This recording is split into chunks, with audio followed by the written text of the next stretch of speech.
Hey church, Jeff Wright here, pointing to one of the more rewarding things about our congregation. Early on in our journey, folks had a lot of ideas about how we might best reach out and meet the needs of the most vulnerable in northern Colorado.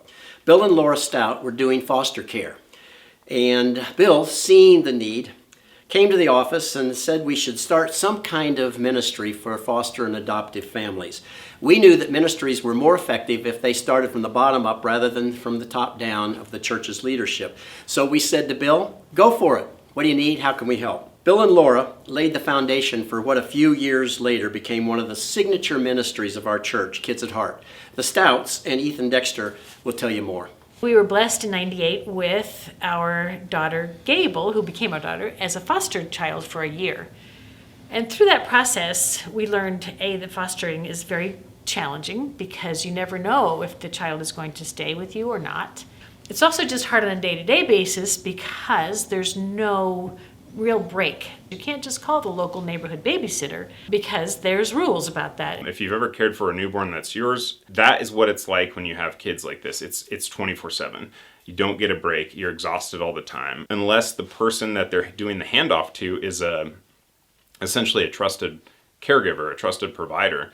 We didn't get a break for a long time. 50 to 70% of foster parents quit after the first year. And a lot of times they cite they don't have a support system as the number one reason they don't continue. Until one day at church, Sharon Kunze said, hey, I'd love to buy you guys a pizza and let you go out and eat it while the girls stayed with me. That's right, movie, pizza, popcorn in Sharon Kunze's basement. So we had a lovely evening. We got to talk as adults, and the kids loved it and said, when can we go back?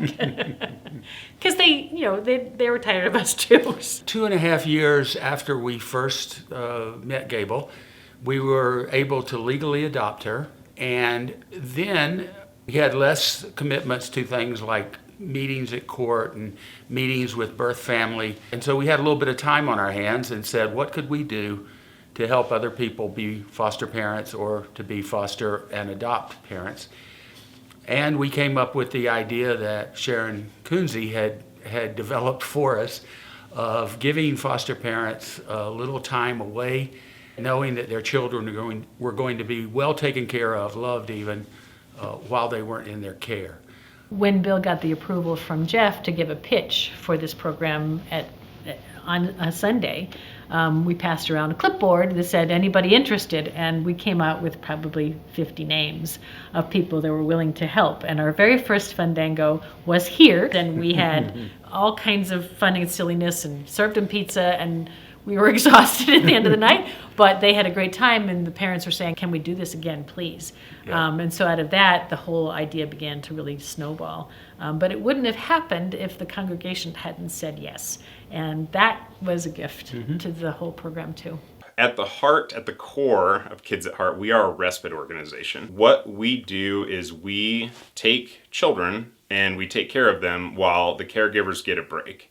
A lot of foster children are easy to parent, easy to take care of, but a lot of them don't. They have baggage. Some of the parents have told us, oh, well, I can't take my child to this program or that program because they considered him disruptive. They always get a phone call within like 30 minutes to say, we can't handle your kids, please come and get them. And so what we do is we are that trusted partner that we understand these kids have trauma, and that's how we approach caring for these kids is we know this is a trauma response, so what we're going to do is provide positive redirection, whatever that looks like, however long that takes during the time they're with us. Kids at Heart just has a fantastic track record of saying, we'll make it work. If we need to put one worker with a kid who's having a tough night in order to help them have a good time, we'll do that. What that means for the parents is that they get a break. They don't have to worry that we're going to call them in half an hour and say, we can't handle your kids. We can handle those kids, and we do. And I think that is also the underwritten message of a Fandango, is that every kid feels valued, every kid feels welcomed. There's no, oh, we can't take you because... And so the parents get a chance to go out and recharge. And I've had everybody tell me that is a movie. It's dinner, it's doing work, being uninterrupted while they work. Pick out paint is when I remember one of the first families said, "Oh, we got to go pick out paint without the children distracting us." I also remember a family who said, this is the first time we've had a night out in 5 years. So you knew it was a need. This kid who's 9 years old, and he just kind of out of the blue one day told his mom on their way to Fandango that he loves going to Fandango because it's the only time where he feels like a kid. He doesn't feel like a foster kid. He doesn't feel like an adopted kid. He doesn't feel like an other. He just feels like a kid. When they come to Kids at Heart, they're just all kids and they're all welcomed. We really have a reach far beyond just this, 10 acres here at Trilby-en-Lemay. I like to think of it like, the mustard seed parable, where it started out like that, and it's become a thing that is just truly reaching lots and lots of people. We haven't forgotten Kids at Heart. Thank you for your faithfulness, because this wouldn't be possible without you all. You are appreciated by hundreds, maybe thousands of foster and adoptive and kinship families in this community.